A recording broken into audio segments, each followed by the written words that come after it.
All right, welcome to Talking Investing. I am Tom, and as always, this is not financial advice. Today, I want to talk about Riot Platforms, stock ticker RIOT. They are a Bitcoin mining company. We talk about Bitcoin and the Bitcoin miners all the time on this channel. So Riot has a lot going on. They put their July monthly operational report out. They put their quarterly earnings out. So I want to talk about production. I want to talk about exahash.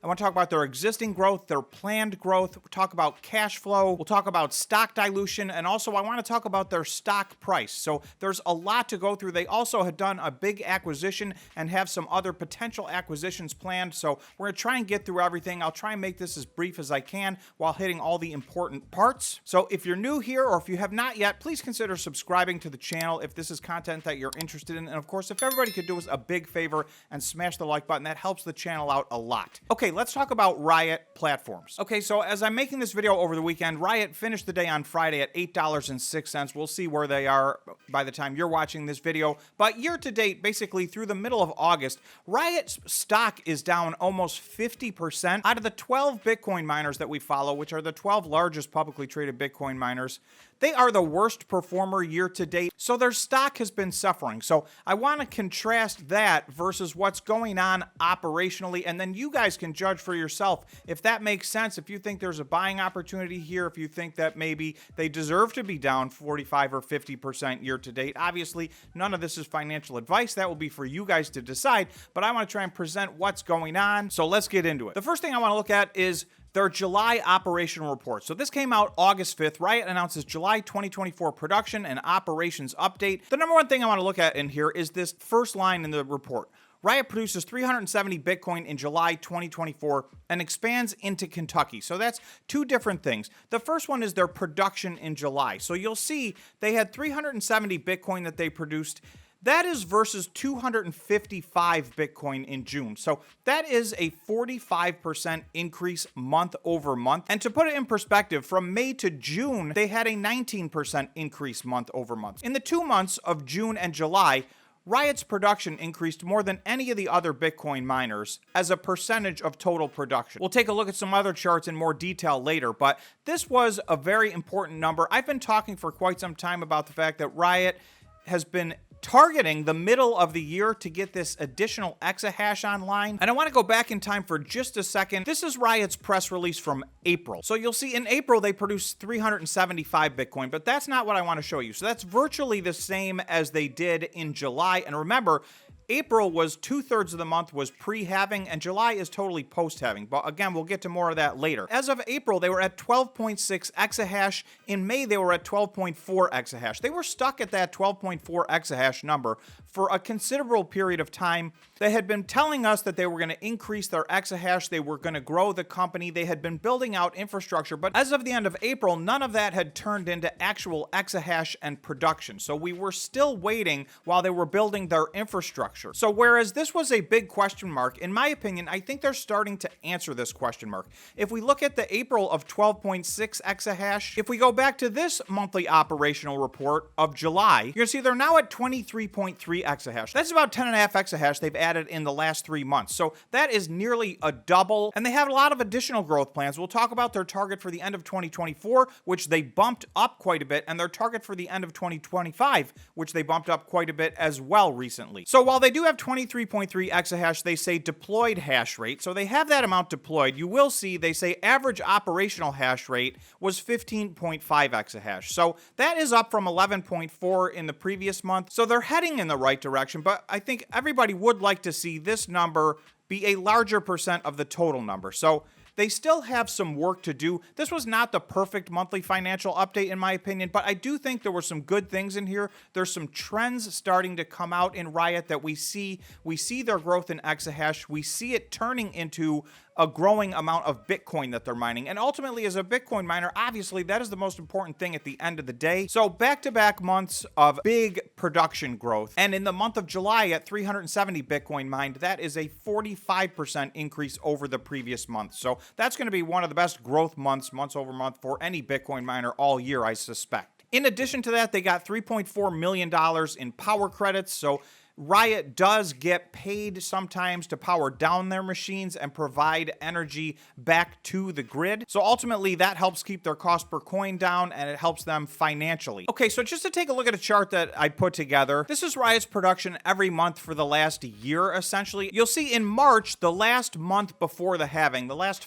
full month before the halving, Riot mined 425 Bitcoin. So one of the things I've been talking about is all of the Bitcoin miners should be targeting to get back to pre-halving numbers in production by the end of the year. Now, it looks like Riot's going to get there a lot faster than that, but we will see. They're not there yet, but they did make big progress towards getting that. Now, you will note that their Bitcoin mining production was down a little bit. I also want to note this 619 that they mined in December was a bit of an anomaly. All the Bitcoin miners had gigantic outlying months in December because the fees spiked in the month of December, and that caused some big numbers. So, but if we look back, this was a company mining over 500 Bitcoin, both in November of 2023 and January of 2024. So I would expect that they should be targeting to get beyond 500 Bitcoin per month by the end of 2024. That's my personal target for them. I don't know that they've stated that, but that's what I'm looking for out of Riot, and that's what I'm looking for out of most of these Bitcoin mining companies. Okay, all the growth that we talked about so far was organic growth. They have 2 Bitcoin mining facilities in the state of Texas. So they did do something new. In July 23rd, 2024, they put out this press release. Riot announces the acquisition of Block Mining, expanding Riot's total potential power to 2 gigawatts. This has the potential to add 300 megawatts of power to their total power. And more importantly, you're going to see here, transaction immediately adds 1 exahash to Riot's existing self-mining hash rate. So this is the first time that they've gone out and bought exahash and got it up and running. All the rest has been from the facilities that they've built internally. The rest of that goes on to say, with the potential to add up to a total of 16 exahash by the end of 2025. By the way, this is the first geographical diversity that Riot is doing. Right now, they are all in Texas. So I do like that from this perspective as well. We've seen a lot of other Bitcoin miners start to spread out and become more diverse geographically versus being in any one state or any one country. So this acquisition has actually occurred. The other thing worth mentioning, they put this note out on August 2nd. This is an ongoing saga. Riot Platforms reports beneficial ownership of 16.9% in Bitfarms. So they have increased their ownership in Bitfarms to 16.9%. They are the largest shareholder in Bitfarms, and they are in the middle of essentially what equates to a potential hostile takeover.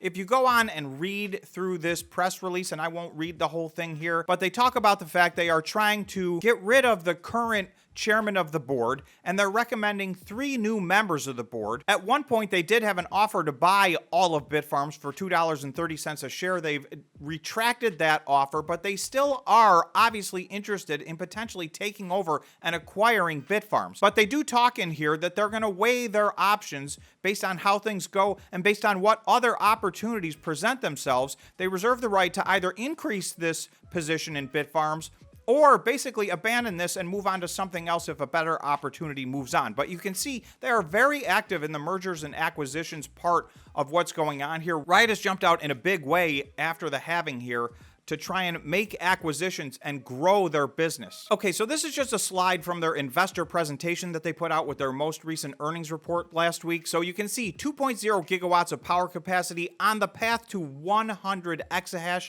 We'll talk more about that in a bit, but you can see prior to this, they had 2 facilities. Their main facility in Rockdale, that is 700 megawatts. That was the largest facility when they built it. There are several gigantic Bitcoin mining facilities in the state of Texas. You can see their Corsicana facility, when complete, will actually be bigger than that. It will be 1,000 megawatts or 1 gigawatt of capacity. 200 megawatts are already developed. They're developing the next 200. So this is how they're able to get that extra 10 exahash online over the last 3 months that we've talked about. So the 3 to 6 months prior to that, they were building that out, and it was frustrating not seeing their exahash grow and not seeing the amount of Bitcoin mining that they do grow. But now the last 2 months in a row, we've seen both of those numbers move in the right direction in a big way. And now you can see they've moved on to a new state, Kentucky. This acquisition that we just talked about, 60 megawatts, is developed already, and it has a total of 300 megawatt potential. So all of this puts together get them to 2 gigawatts of capacity. So that will make them competitive as to one of the largest Bitcoin miners, certainly one of the largest publicly traded Bitcoin miners in the world. There are a few other companies planning to get to somewhere in the neighborhood of 2 gigawatts, so they are not alone in this pursuit, but I do think at the moment they're a bit ahead of the curve as far as infrastructure goes. Having said that, from a production standpoint, they're a bit behind the curve from some of their competitors. Okay, so now if we take a closer look, this is how they plan to grow their exahash. So this is a chart they've been showing us for a long time, but you'll see they were stuck here at this 12.4 exahash for quite some time. At the end of 2023, they were at 12.4 exahash. At the end of the first quarter of 2024, they were still at 12.4 exahash. Well, now they're up to 22 exahash, and as of this most recent report, 23 exahash. And you'll see by the end of the year, they now plan to get to 36.3 exahash. So they're prior to this acquisition that they made, their year-end target for 2024 was 30 exahash. So they've raised that from 30 to 36 exahash by the end of this year. And then if you look at the end of 2025, their target is now 56.6 exahash. So again, prior to this recent acquisition, their target was 40 exahash. So that's substantial growth in both of those categories. And then they show you past all of that, if they build out just their existing capacity with the 3 data centers that they have, that has the capacity to get them to 75 exahash. Now, we don't know when they plan to get there. That's not by the end of 2025, so time will tell. And then they show past that. Now, they don't have the capacity for this yet, but their plan is ultimately in 2027 and beyond to get to 100 exahash. So there are a few companies that are running away from the rest of these Bitcoin mining companies, and it looks like Riot is doing everything in their power to stay in this competition at or near the top from an infrastructure standpoint. We know that Marathon is building out their infrastructure. They have a lot of exahash. Marathon, CleanSpark, Iris Energy, just to name a few, have big growth plans. They also released their quarterly earnings. So I'm just going to really touch on this just a little bit. Here is a sheet from their investor presentation. Significant scale of operations. You'll see total revenue, $70 million. Hash rate deployment, 22 exahash, and they're looking to get to 36 by the end of the year. 844 Bitcoin mined in the quarter ended June 30th, 2024. That is the lowest amount they've mined in a quarter in years. That is due to the halving, but we already see the next quarter should be significantly more than that. The first month of the next quarter, which is July, they already mined 370 Bitcoin. So I do think you're going to see this number go up significantly. So the amount of Bitcoin they're mining is going up. And based on what happens to the price of Bitcoin, obviously, if that goes up as well, we may see this revenue number increase dramatically. Okay, number 2, lower cost production. Q2 2024 direct costs per Bitcoin mined is $25,000. That's probably the lowest out of all the Bitcoin miners.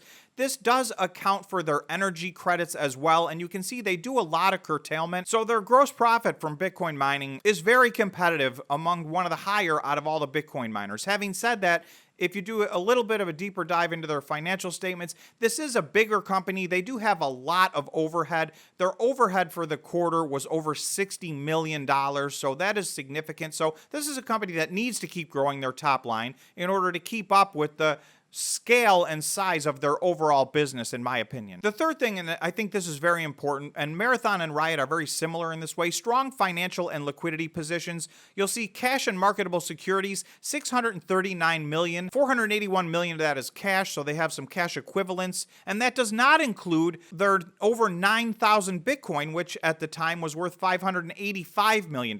So you can see between the two of those, they have well over $1 billion in liquidity. And then here you'll see long-term debt, 0. So this is financially a very strong company. I do want to show you a chart I put together. One of the ways they've gotten to this place is through dilution. So this is one of many Bitcoin miners that has gone through a significant amount of stock dilution, particularly in the last 3 quarters. We've seen this accelerate for some companies. Before we go through this, I will say, I think coming out of all of this stock dilution, the 2 things you can point to is they've increased their infrastructure dramatically, and they have a very healthy balance sheet and a lot of liquidity that remains on their balance sheet. Having said that, this is massive dilution. But what I wanted to point out in this chart is this last quarter seemed to be a step in the right direction. They dialed back the dilution quite a bit. So in the fourth quarter of 2024, you'll see they issued 34.7 million shares. Based on the number of shares outstanding at the end of the previous quarter, that was 17.7% stock dilution.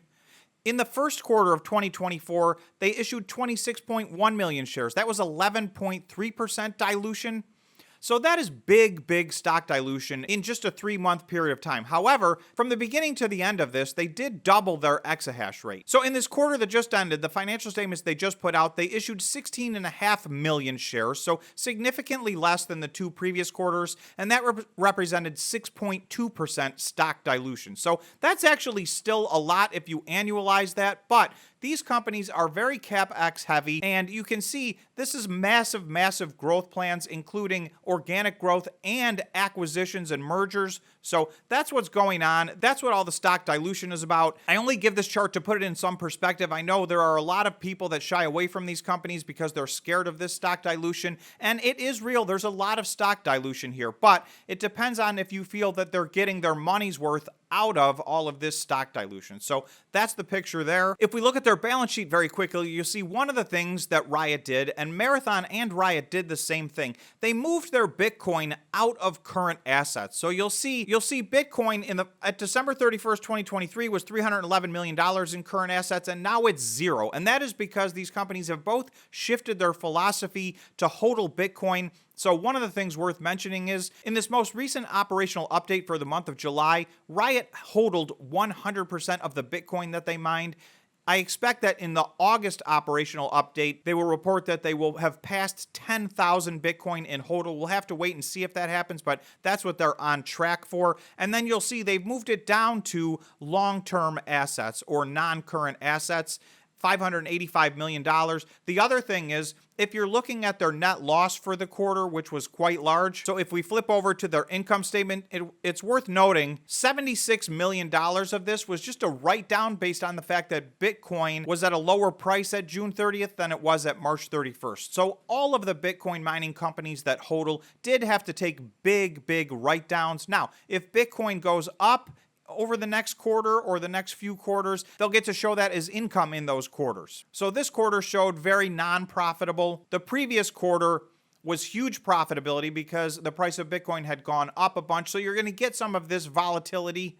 This is additional volatility in what's already, a very volatile industry. We always talk about the fact that Bitcoin and the Bitcoin miners in particular are extremely volatile stocks. So just to wrap it up, a couple of things that I'm going to have my eye on. Can Riot stick to this growth schedule, right? They've given us basically a quarter by quarter anticipated amount of growth. So we're going to be able to compare that on a quarterly basis and on a monthly basis as we get monthly operational updates. In addition to that, what I'll be looking for is, can they continue to improve the number of Bitcoin that they mine on a monthly basis? As they continue to grow, can they also increase their efficiency? They do have some room to catch up to their peers as far as the number of Bitcoin that they mine per exahash. So I think there's a lot of room to grow. Like I said at the beginning of the video, Riot's down almost 50% year to date, the stock. So it'll be interesting to see where the stock goes as these monthly operational reports come out. If we get good operational reports, if Bitcoin moves in the right direction, is there room to the upside for Riot? Or conversely, if they're missing on these monthly operational reports and or Bitcoin, the price of Bitcoin continues to struggle, will the price of Riot stock continue to struggle? So true for Riot, true for all of the Bitcoin miners. So that's pretty much what I got for you on Riot. Please do me a favor and leave any comments or thoughts down below on what you guys think about Riot or any of the Bitcoin mining companies. And as always, thanks so much for watching, and we will see you in the next video.